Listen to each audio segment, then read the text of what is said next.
Assalamualaikum, what up guys, welcome back to my YouTube channel Amirul Abrar. So hari ni Abrar nak buat satu video berkaitan dengan cerita seram. Okey baik, sebelum Abrar memulakan cerita ini, sebelum ini Abrar pernah bercerita berkaitan dengan mistik, kisah Abrar sendiri ataupun kisah kawan-kawan Abrar sendiri. So hari ni Abrar ambil cerita ini untuk berkongsi dengan korang semua. Kredit buat fictionshasha.com. Tajuk cerita ini adalah Kisah Seram Kak Rozi di Pejabat. So, setiap orang ada kisah mistik tersendiri.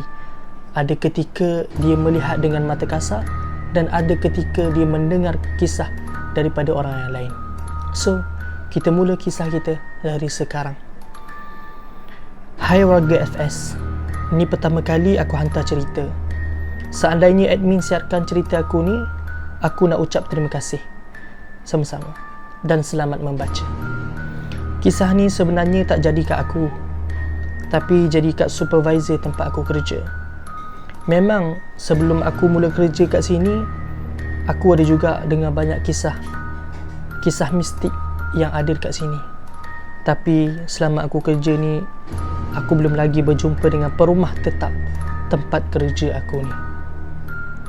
Okey, supervisor aku ni nama dia Rozi. Kita orang memang kerja 12 jam, masuk 7 pagi, keluar 7 petang. Masa kita orang semua dah siap-siap nak balik, dah punch card semua dah, cuma Kak Rozi ni je agak lewat sebab dia nak pastikan semua suis lampu kipas semua tertutup. Sebab memang bos dah amanahkan supaya dia cek suis lampu kipas semua. Kak Rozi ni pula memang jenis benda sikit. Suis lampu semua dalam store. Store tu pula lampu dia malap sikit. Masa dia nak pergi kat suis tu, dia nampak benda putih tergantung. Punyalah bendul Kak Rozi ni, dia boleh fikir benda tu kertas. Korang boleh brain tak? Dia boleh tenung lama-lama sebab nak pastikan itu kertas ataupun tidak. Dan korang tahu, tengah Kak Rozi tenung tu, benda tu boleh pusing. Kak Rozi ni nampak je rupa benda tu, terus menjerit angkat kaki belah. Kita orang yang tengah tunggu dia ni tercengang bila dengar dia menjerit. Kak Rozi keluar store dalam keadaan yang berpeluh-peluh pucat. Bila kita orang tanya, dia cakap tak ada apa-apa. Esoknya barulah dia cerita muka benda tu putih tapi tak ada biji mata. Mata dia hitam, kulit muka terkoyak, mulut macam tak ada, bibir hanya lubang hitam.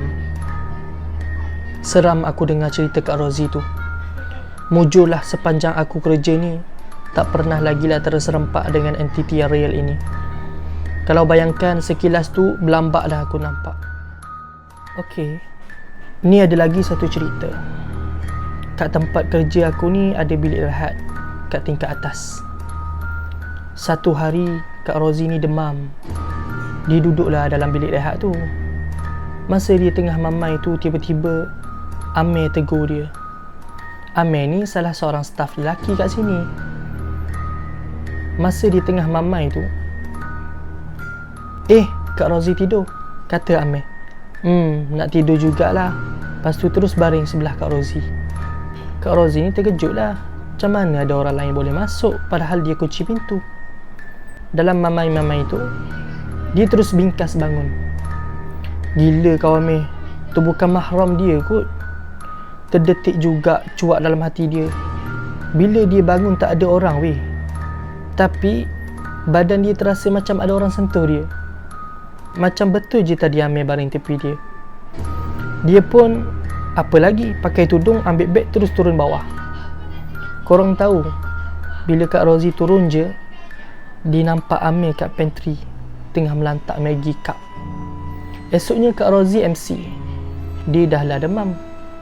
Jadi bertambah-tambahlah demam dia tu.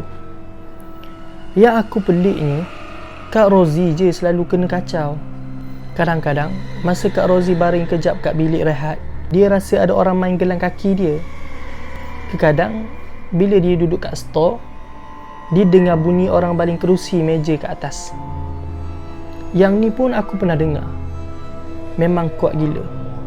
Time ni aku dah terbayang memang habis perabot kat tingkat atas tu dikerjakan makhluk tu. Tapi bila aku naik, tak ada apa-apa pun. Pandai betul benda ni buat bunyi Okey, tu je cerita aku.